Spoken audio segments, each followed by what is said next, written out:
Madame Aigneret, bonjour. Monsieur Olivier Daguet, bonjour. Merci pour ce grand moment de fraternité, de récit d'une aventure exceptionnelle.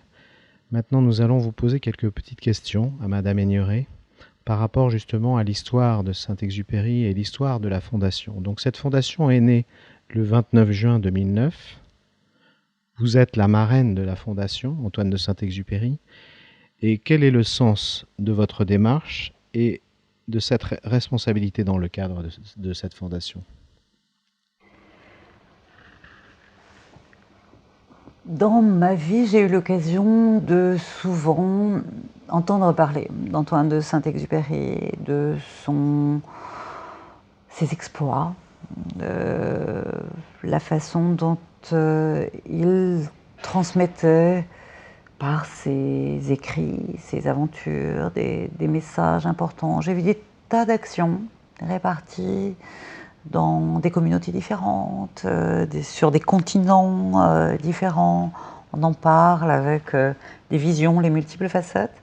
Je crois le fait que cette fondation, la Fondation Antoine Saint-Exupéry pour la jeunesse, se structure, se mette en place, c'était quelque chose qui m'a paru important, parce que c'est vrai qu'on a plus de force, plus de rayonnement. Il y a besoin aussi de structurer ces actions, de se sentir non seulement dans l'imaginaire et le rêve, mais dans le concret, de pouvoir être auprès de ces jeunes qui s'investissent. Donc cette fondation pour la jeunesse, ça me paraissait important d'y associer un petit peu un élan, je dirais. Je suis quelqu'un de conviction, qui a envie de s'engager, pas simplement de s'engager dans le concept, mais aussi de s'engager dans la réalité de terrain.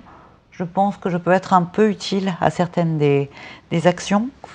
Et c'est pour ça que ça me paraissait important d'être auprès de tous ceux qui savent aussi merveilleusement le faire, là encore, comme un maillon, un relais, et puis quand c'est nécessaire, comme un levier, pourquoi pas. Je crois j'ai tellement bénéficié de ce que d'autres m'ont apporté, j'ai tellement été... Saint-Exupéry a été présent dans la communauté qui est la mienne, celle de cette aventure humaine, celle de l'aventure de l'aérospatiale, et puis bien sûr de l'espace aussi, que c'était naturel d'être impliqué et engagé, et avec conviction. Afin de mieux vous connaître, donc je suis allé me promener sur le site de la Fondation qui est magnifique, remarquable, et je vous ai écouté à un moment donné pendant mes vacances de Noël, c'était un 24 décembre 2009, et je vous ai écouté parler de la lettre que vous avez écrite à votre fille juste avant de monter dans la fusée. Cette lettre, la lecture de cette lettre m'a beaucoup touché. Est-ce que vous pouvez nous en parler? Je suis une maman d'une jeune fille maintenant, Carla, qui a 12 ans. Carla est née en 1998, ma première mission est en 1996, ma seconde mission en 2001. Donc en 2001, quand je suis partie, j'avais mon bout de chou de 3 ans et demi, 4 ans, avec moi pendant tout l'entraînement à la Cité des Étoiles. Et puis je partais dans cette fusée. Cette fusée, c'est encore plus qu'un avion, une haute technologie qui n'est pas sans risque. Alors des risques calculés. Mais on part, on s'éloigne. Et avec un petit pourcentage de risque dans la vie, d'être trop à distance à un moment donné et de quitter complètement cette planète. Donc j'ai laissé un mot à ma fille, Carla, et quelle était la meilleure façon de lui transmettre cet amour que j'avais pour elle, et ce que représentait le fait qu'elle soit ma fille, cet enfant. J'ai pris un passage du Petit Prince, qui est quand le Petit Prince parle de l'étoile, de la planète, l'étoile qu'il va rejoindre, et où il dit si joliment que justement, parce qu'on a découvert des choses, comme on le sait tous, qui sont invisibles aux yeux, mais qu'on a dans notre cœur,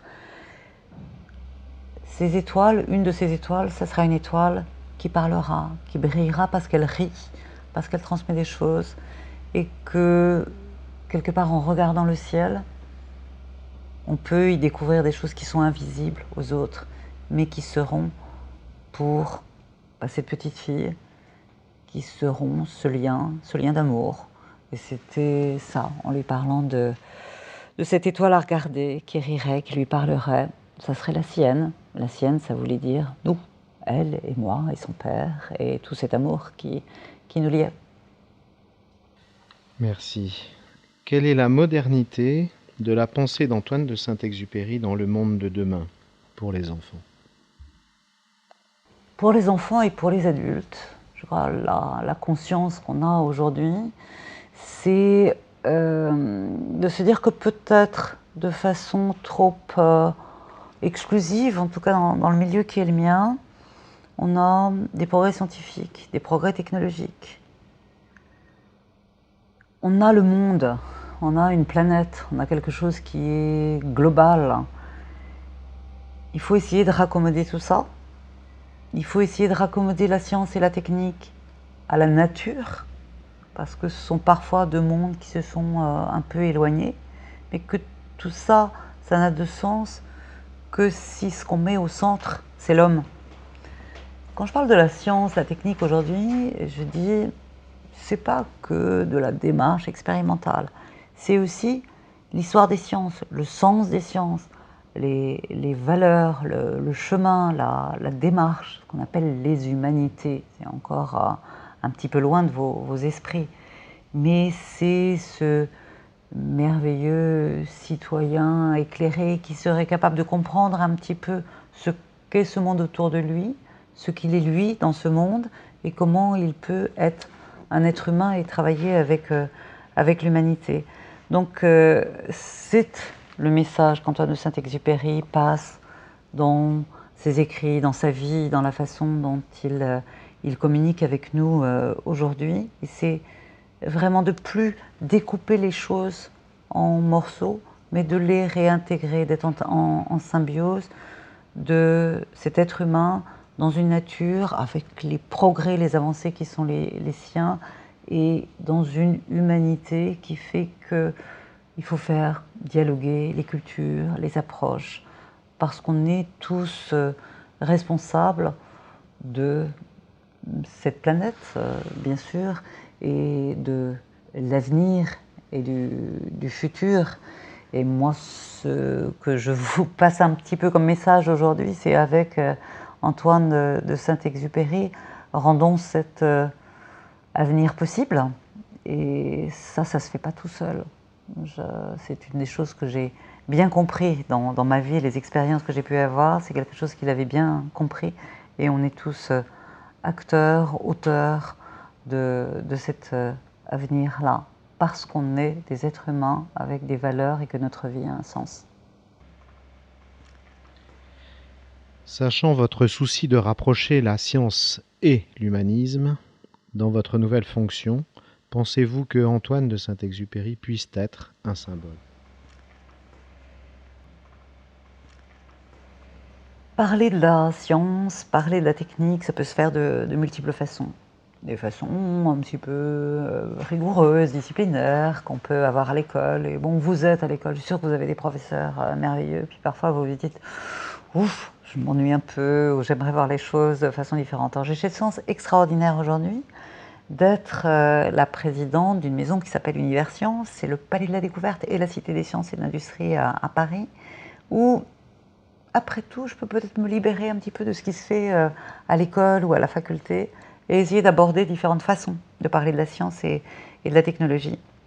Alors, bien sûr, les disciplines, la rigueur, les chercheurs qui vous parlent, qui vous expliquent, on vous amène à mettre la main à la pâte, à travailler sur des expériences. Puis il y a aussi toute la partie de se dire, être scientifique, être ingénieur, c'est créer, avoir envie, c'est de la passion, c'est de l'émotion. Donc c'est tout le rapport des sciences avec les arts, avec la peinture, avec le spectacle, avec la lecture bien évidemment, et le livre pour la jeunesse c'est quelque chose d'extraordinaire. La Fondation Antoine de Saint-Exupéry, elle est aussi très très présente dans cette possibilité de présenter des livres qui vont vous guider, qui sont des voyages pour vous et qui vous permettront justement là aussi de sortir d'un quotidien qui est parfois un petit peu trop rigoureux. Et j'ai cette chance-là de pouvoir explorer ces différentes facettes. C'est vrai que très souvent, je pense à Antoine de Saint-Exupéry et je pense au Petit Prince, parce que j'adorais aussi dans le voyage du Petit Prince, c'est qu'il nous emmenait dans des tas d'univers. On avait la lumière de réverbère, on avait le comptable, on avait le vendeur d'étoiles, avec chaque fois des mille façons de se poser des questions. Et on pose parfois cette question, s'il y avait une chose que vous vouliez garder dans votre musée des sciences, votre univers science, c'est quoi? Et je dis, ça sera un point d'interrogation pour qu'on soit toujours dans le questionnement, jamais blasé, toujours avoir envie de savoir. Et savoir, ça veut dire qu'on ne sait pas tout seul. Savoir, c'est dialoguer avec quelqu'un, c'est apprivoiser l'autre, c'est entretenir vraiment une relation. Et ça, c'est vrai que je l'ai beaucoup retrouvé dans Le Petit Prince, et je l'ai beaucoup trouvé dans ce regard de Saint-Exupéry sur les différentes phases de sa vie ou de ses engagements, parce qu'il était toujours capable d'aller au-delà de l'existant et d'être toujours en questionnement pour lui-même. Et les questions qu'il se posait à lui-même, elles nous servent à nous aussi de moteur pour qu'on soit des véritables humains avec toutes les beautés de notre esprit et du sens qu'on peut avoir à donner. On a besoin de compagnons comme celui-là, et Antoine de Saint-Exupéry, c'est un merveilleux compagnon de la vie riche. Ok, madame, je voulais vous remercier au nom des 300 enfants qui se sont fait un plaisir d'étudier donc la vie d'Antoine pendant 10 mois, au nom de toute la communauté éducative, des maîtresses, des maîtres, des conseillers pédagogiques, des inspecteurs, au nom du sénateur-maire Claude Belot, qui s'est positivement impliqué dans ce dossier, Pierre-Jacques Rambaud, au nom de tout le monde qui a été l'artisan un petit peu de cette mission. Ça a été pour moi, l'initiateur, un immense plaisir de le faire.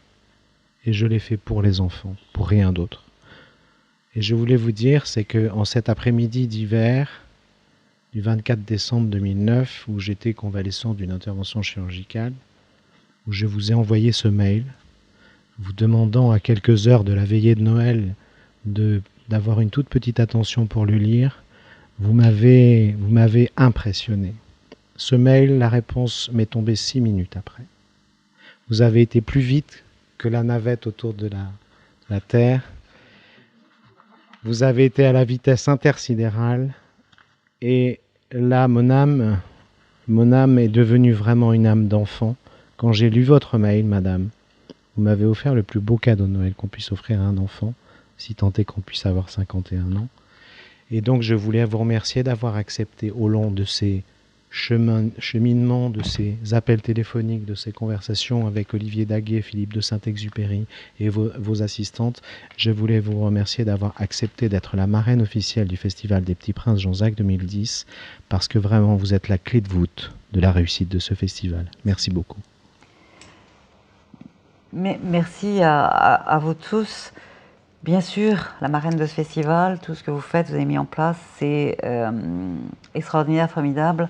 Moi, je ne suis qu'un petit élément de tout ça. Je voulais rendre hommage à tous ceux qui véhiculent, comme vous le faites si bien, ce message que je pense Saint-Exupéry serait fier de voir transmis, et savoir qu'aujourd'hui, c'est Jean-Jacques, et je suis très heureuse d'être avec vous à Jean-Jacques, mais qu'en même temps, probablement, ou demain, ou hier, dans tous les coins du monde, cet esprit, cette lumière, elle est véhiculée par des communautés très très différentes. Et c'est ça aussi qui fait la force du message de Saint-Exupéry, c'est qu'il est capable de révéler tous ces trésors dans tous les coins du monde. Mais aujourd'hui, le trésor, c'est vous, à Jean-Jacques.